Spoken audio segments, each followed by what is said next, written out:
The movie starts with Ian driving all the way to a mysterious forest. He checks his phone at the entrance, ignoring a bunch of missed calls. Seems like Ian's not very popular. He gathers his things and dives into the jungle on foot, clearly lost in the wilderness. This hike is supposed to be relaxing, but Ian looks exhausted after 10 minutes. Maybe it's the uncomfortable sweater and jeans he decided to wear, or maybe he forgot his hiking boots. Either way, his feet are already covered in itchy rashes. But hey, at least he's persevering. A little further down the trail, Ian spots a couple taking pictures and enjoying themselves. This sends him into a full-blown anxiety attack. Looks like Ian's not a big fan of people.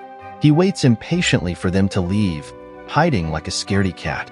When he can't wait any longer, Ian ditches the trail and runs off the path, hoping they won't see him. After a while, Ian decides to take a snack break. Big mistake.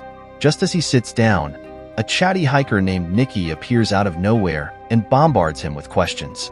Ian's too nervous to answer, but Nikki doesn't care. He keeps rambling on about nonsense and making jokes that fall flatter than a week-old pancake. Finally, Nikki asks Ian to hike with him to a waterfall.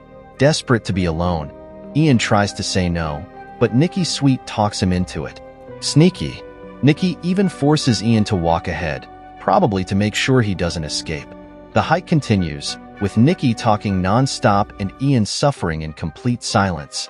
Nikki doesn't seem to notice that Ian's only answers are grunts and groans. The only thing Nikki knows about Ian is his name and that he used to own a business. Hours later, an exhausted Ian announces he needs a bathroom break. But instead of letting him find some privacy, Nikki just turns around and waits awkwardly. Seriously, this guy has no sense of boundaries. After that little incident, they finally reach a cabin in the woods. Guess who else is there? The happy couple from earlier. Small world, isn't it? That night, Ian tries to cook some dinner in the kitchen, but Nikki shows up and freaks him out. Ian panics and pulls out the raw meat from the stove. He tries to make a run for it, but Nikki insists he cook it properly. Ian puts the meat back on the stove, but he's so flustered that he burns the whole thing. What a disaster. Smoke fills the air. Thankfully, Monica and Nikki jump in and extinguish the fire. Feeling ashamed, Ian grabs his things and sneaks out quietly. But a quick look ahead reveals something scary. He turns around quickly, heart pounding, and runs back to the cabin. There, he bumps into Austin, the calm one of the group, and they have a brief chat. Over breakfast, the cheerful Nikki surprises Ian. There are no hard feelings. In fact, Nikki secretly cleaned the burnt mess. Oh, and guess what? It's a group hike now. Ian tries to say no, but Nikki wins him over with a new pair of hiking socks, a perfect gift. The group sets off together, chatting and joking. Everyone except Ian, of course. Lunch brings a creepy discovery. Austin found a mangled animal. What kind of creature could have done that? Nikki doesn't care, but Ian can't forget the image. Next comes the awkward questions. Does Ian have a wife? He tries to avoid answering, but the others won't let him off the hook. Finally, he admits they're separated. Fed up with the interrogation, he heads into the woods to use the bathroom. But wait, there are scratch marks and blood on the trees. Terrified, he sprints back to the group. They walk for hours, the tension thick. Suddenly, Ian's paranoia kicks in. He feels like someone's following them. He turns back and sees something scary in the distance. He calls out to the others, but even after looking closely, they see nothing. By now, the group realizes Ian is socially awkward and a bit of a problem, but they don't want to upset him, so they simply say it's a lost animal, maybe a goat that wandered far from the city. Hours later, the group arrives at another camp. This time, they find 2 backpacks but no people around. Ian, as usual, is worried about where they might be, but the others don't seem to care and start playing music on a guitar. Night falls, and a restless Ian bumps into Nikki. Nikki notices Ian's strange behavior and asks him what's wrong. Ian finally opens up, admitting he's been feeling really down lately because of personal problems. Nikki feels bad for him and offers him a sleeping pill, which Ian takes right away. After Nikki leaves, curiosity gets the better of Ian. He can't resist checking one of the abandoned backpacks. He finds a camera and turns it on. Looking at the pictures, Ian sees two happy hikers. But in one photo, he sees a man following them from afar. Zooming in, Ian recognizes the man as Nicky. He wants to investigate further, but suddenly feels dizzy. He suspects the sleeping pill was actually a drug. He tries to call for help, but faints. Ian wakes up covered in a blanket. Nicky took care of him. Still suspicious, Ian accuses Nicky of stalking the girls in the photos. Austin and Monica ask to see the pictures, but the camera is dead. Ignoring this, Ian claims Nicky lured the girls to kill them and drugged him to stop him from finding out.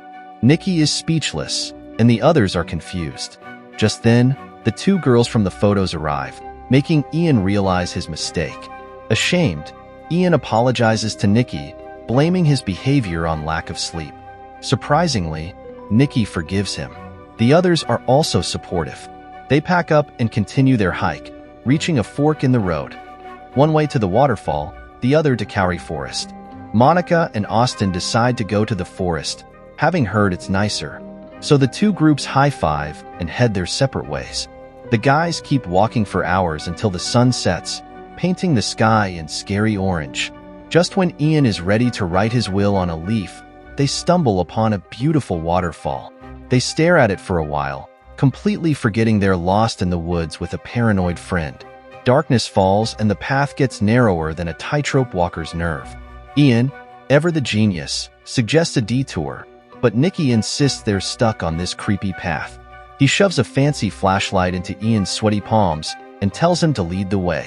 Ian, terrified of the dark but bribed by the expensive flashlight, takes a tentative step forward. Suddenly, his foot betrays him, and he falls down a slope, the flashlight tumbling after him like a shooting star. Nicky explodes. He yells at Ian to go get his $300 toy back, reminding him about the warranty that definitely won't cover this situation.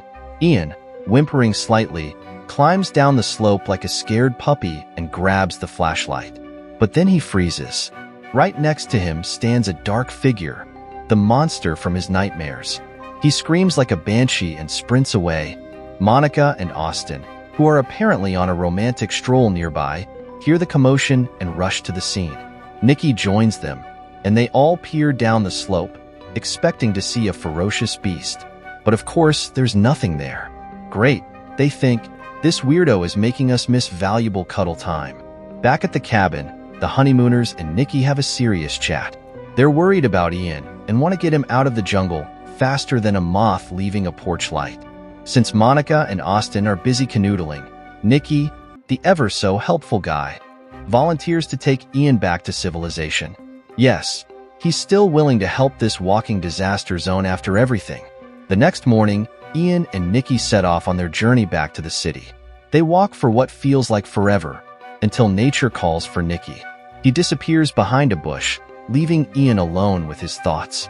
Lost in his own world, Ian doesn't realize Nicky hasn't returned. He calls out, but only silence answers. He slowly walks towards where Nicky disappeared, and then, wham! He sees something that makes his jaw drop faster than a free candy store. We cut to Ian running back to the couple, babbling about it killing Nicky. But his panic attack makes his explanation sound more like a crazy person's confession. Monica and Austin, now convinced Ian murdered Nicky, grab a knife and chase him away. Talk about a honeymoon gone wrong. To make matters worse, the couple decides to take a few pictures, completely oblivious to the chaos they just unleashed. Monica screams as something invisible snatches her. Austin freaks out and searches for her, but all he finds are her remains scattered in the woods. Ian sees this and Austin, thinking Ian's the killer, lunges at him. But Austin steps in a bear trap. Suddenly, a giant bird dinosaur swoops down and steals Monica's body. Totally freaked, Ian helps Austin out of the trap and they rush back to the cabin, locking all the doors. Of course, the dinosaur bird shows up and crashes right through the door. It stabs Austin in the face with its sharp beak, killing him instantly. The bird then goes after Ian, but Ian fights back. He grabs the bird's neck and wrestles it to the ground. He squeezes as hard as he can until the bird stops moving. The next morning, bruised and battered, Ian stumbles through the woods. He's almost at the parking lot when he sees something awful. One of the hiker girls, dead, hanging from a tree. Then, even worse, he finds a nest full of dinosaur eggs. There are more of these monsters out there. Terrified, Ian tries to run away, but a giant male dinosaur attacks him, slashing his legs and thigh. Thinking fast, Ian rips off his jeans and escapes. He runs for the road, screaming for help. The movie ends as he flags down a car, desperate for help.